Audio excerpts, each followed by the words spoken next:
Merhaba kıymetli seyircilerim. Oktay Usta'nın mutfağındasınız. Ramazan-ı Şerif ayında sofralarınıza güzel lezzetler hazırlamaya çalışıyorum. Elimden geldiğince 5 yufkayla cevizli, bol soğanlı, kıymalı bir böreğimiz olacak. Efendim malzemeleri hemen paylaşıyorum. Burada 5 adet yufkamız var. Girişimci ev hanımları kendi imkanları ile yufka hazırlamaya başlamışlar. Ben de onlara destek olma adına dedim ki bana 5 tane yufka yapar mısınız? Yapmışlar. Taze güzel yufkamız var. Efendim burada 400 gram kıyma, yağlı bir kıyma sevgili seyircilerim. Dana döş bölümünden çekilmiş. 1 çay bardağı sıvı yağ, 1 çay bardağı ceviz, 1 çay bardağı süt, 1 tane yumurta, 1 tutam maydanoz, 4 tane de soğanımız var. Eğer kıymanız azsa mutfakta çareler bitmez. Soğanı artırabilirsiniz. Veya az kıyma, biraz mercimek, soğan üçlüsüyle de güzel bir iç harç olur kıymetli seyircilerim. Soğanları soyuyorum, doğruyorum. Önce kıymayı tavaya alacağım. Kavurmaya başlıyor ve soğanlar gelecek peşine.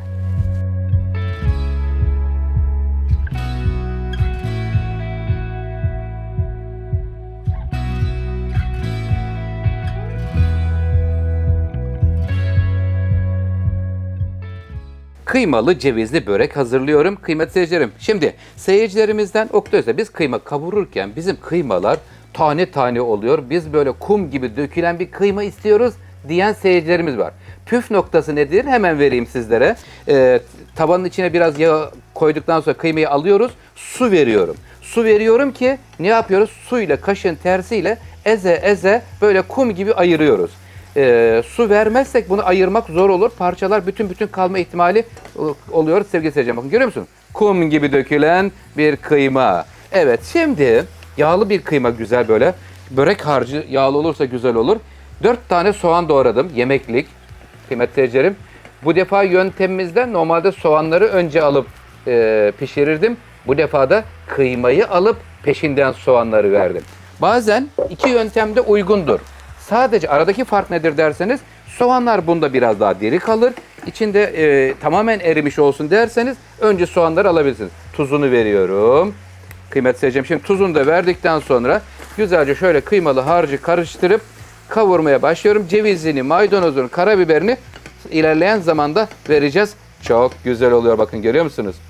Lezzetler Oktay Usta'dan sizler için Ramazan-ı Şerif ayında özel tarifler geliyor efendim.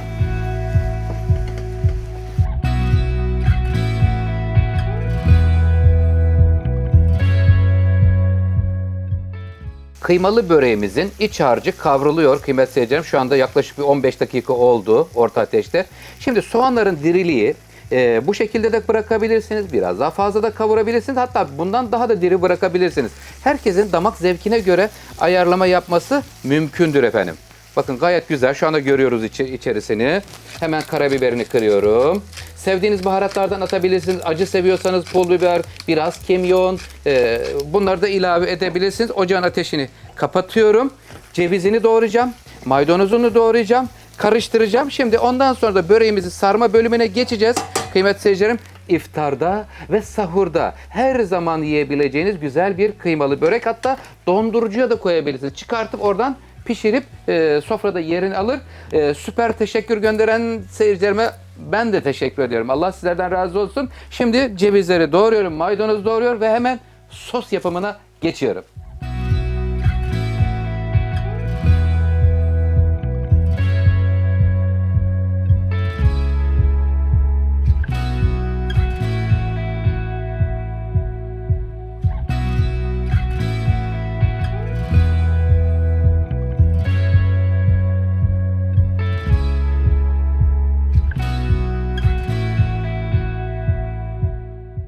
Sosumuzda süt, bir çay bardağı, bir çay bardağı sıvı yağ, bir tane yumurtanın akı. Sarısını içine kaçırmıştım, geri çıkarttım kıymetli seyircilerim.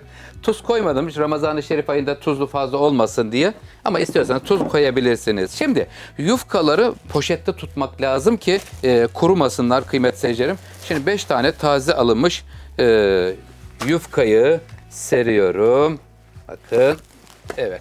Bu yufkalar ev yapımı olduğu için normalde yufkacıdan aldıklarımız daha büyük oluyorlar kıymetli seyircilerim. Ben bunları 4'e keseceğim. Eğer çok büyük olursa, yani bunlardan da daha fazla büyük olursa yufkanız, o zaman siz 6'ya kesebilirsiniz kıymetli seyircilerim. Toplamda 5 tane olacak. Şu an 5'i. Ben şimdi bir tanesini hemen 2 tane üst üste aldım. Bir keselim görelim. Bismillahirrahmanirrahim. Evet, 4'e kesiyorum. Kıymetli seyircilerim bakın şimdi birleştiriyorum. Yarım ay şekline getirdikten sonra şöyle bir daha birleştiriyorum. Bir daha kesiyorum. 4'e kestikten sonraki hemen bölümleri de sizlerle paylaşayım. Şimdi biz çalıştığımız iş yerlerinde şöyle bir yöntem yapardık. Önce yufkaları şöyle, özür dilerim, şuraya sereriz. Böyle serdikten sonra mesafelerini şöyle ayarlayıp iç harçlarını ona göre koyduğunuz zaman her zaman için garanti olur. Eşit bir şekilde paylaşım yapmış olunur kıymetli seyircilerim. Şöyle bakın 6 taneyi buraya alayım. Diğerleri sırada beklesin. Şöyle alıyoruz. Ondan sonra hemen sosunu sürüyoruz. Şimdi burada süt, yağ ve yumurta akı kullandım. İsterseniz maden suyu yağ da yapabilirsiniz. Daha önce börek tarifleri paylaştım. Maden sulu, sirkeli, unlu, kabartma tozlu. O da çok güzel oldu. Pırasalı, patatesli. Gayet güzel, iyi gider kıymetli seyircilerim. Her yerine böyle sosu dikkatli bir şekilde sürelim. Evet, sürdük. Hemen bir tane şimdi sarayım isterseniz. Harcımız çok güzel oldu. Bakın görüyor musunuz? Harcın güzelliğine bakın. Subhanallah. Cenab-ı Allah'ın bizlere ne güzel nimetler veriyor kıymetli seyircilerim. Evet, şimdi harcımızı şöyle paylaştırdık. İsterseniz daha fazla bol soğanlı da yapabilirsiniz. Buradaki mesafesi 15-16 santim gibi olacak. Şöyle parmakları getiriyorum 8 tane bir araya. Boy mesafesi böyle oluyor. Buradan getiriyorum şuraya, kapatıyorum. Şurada iç harcı yakaladım. Yakaladıktan sonra bir bu ucundan getiriyorum. Getirdikten sonra mesafeyi ayarlıyorum. Dengeleri oluşturuyor ve böreğimi sarmaya başlıyorum. Biraz boyları uzun olacak. Çok aşırı kalın olmayan bir börek tarifi paylaşıyorum sizlerle.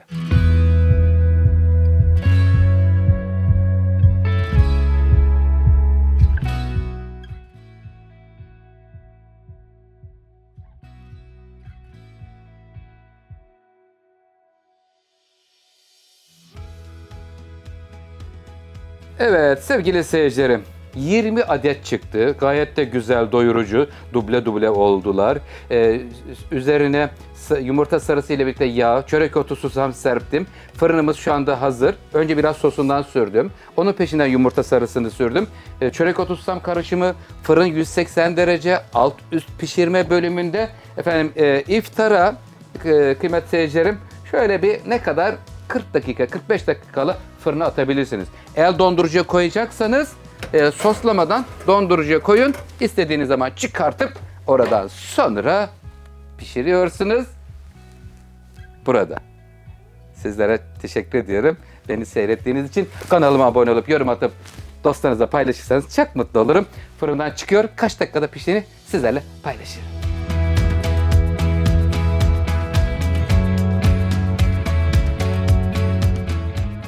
Saatimize bakıyoruz. Yarım saat oldu. Kıymetli seyircilerim, böreğimiz fırından geliyor.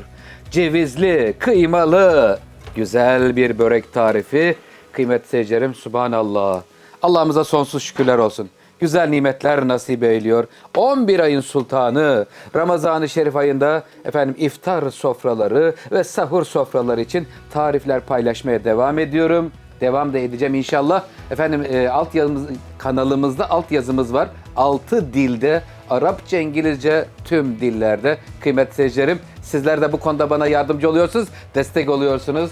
Kanalıma abone olup, yorum atıp dostlarınızla paylaşırsanız çok teşekkür ederim beni seyrettiğiniz için kıymetli seyircilerim. Efendim şimdi böreğimiz soğuyor. Ondan sonra kesiyoruz. Güzelce iftar sofrasında yerini alıyor. Rabbim oruçlarınızı kabul etsin. Sizler için dua ediyorum, dua bekliyorum. Kalın sağlıcakla. Hayırlı iftarlar efendim.